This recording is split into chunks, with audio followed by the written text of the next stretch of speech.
ਅੱਖਾਂ ਥੱਲੇ ਹੰਝੂਆਂ ਦੇ ਟੈਟੂ ਛਾਪੇ ਨੇ ਬੰਦੇ ਨਰਕਾਂ ਨੂੰ ਤੋਰੇ ਪਰ ਬਹਿਗ ਬੱਲੀਏ ਆ ਨਾਮ ਸੁਣ ਲੋਕਾਂ ਦੇ ਪਸੀਨੇ ਛੁੱਟਦੇ ਸਾਡਾ ਇਹੀ ਹੈ ਟੈਲੈਂਟ ਤੇ ਸਵੈਗ ਬੱਲੀਏ ਆ ਪੁੰਜੇ ਇੱਥੇ ਗੱਲਾਂ ਤਾਂ ਬਥੇਰੇ ਕਰਦੇ ਜਦੋਂ ਅੱਖਾਂ ਮੂਰੇ ਹੋਈਏ ਅਸੀਂ ਨੇਰੇ ਕਰਦੇ ਆ ਉਹ ਦਿਨੋਂ ਰਾਤ ਹੁੰਦੀ ਦਾ ਪਤਾ ਨਹੀਂ ਲੱਗਣਾ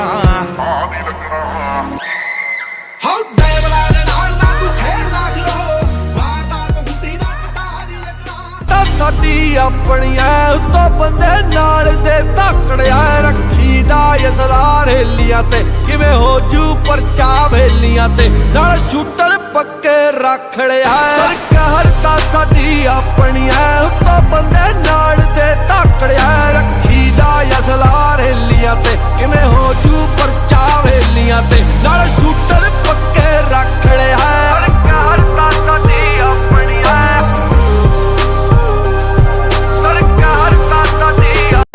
मैं एक गुंडा कातिल जेल से भागा हुआ मुजरिम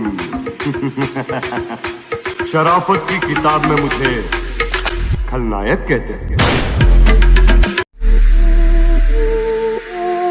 ये दुनिया शराफत की दुनिया नहीं। यहाँ अपने हक के लिए लड़ना पड़ता है, अपने हक को छीनना पड़ता है। तुम्हारी नजरों में दुनिया का सबसे गिरा हुआ इंसान हूं मैं, लेकिन एक बात सुन लो, जब तुम्हारी इज्जत बचाने के लिए शहर की शराफत कम पड़ जाएगी उस दिन तुम्हें इस दरिंदे की याद आएगी।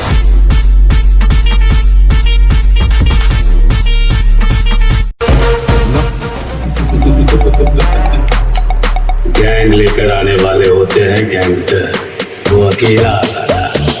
मेरा एक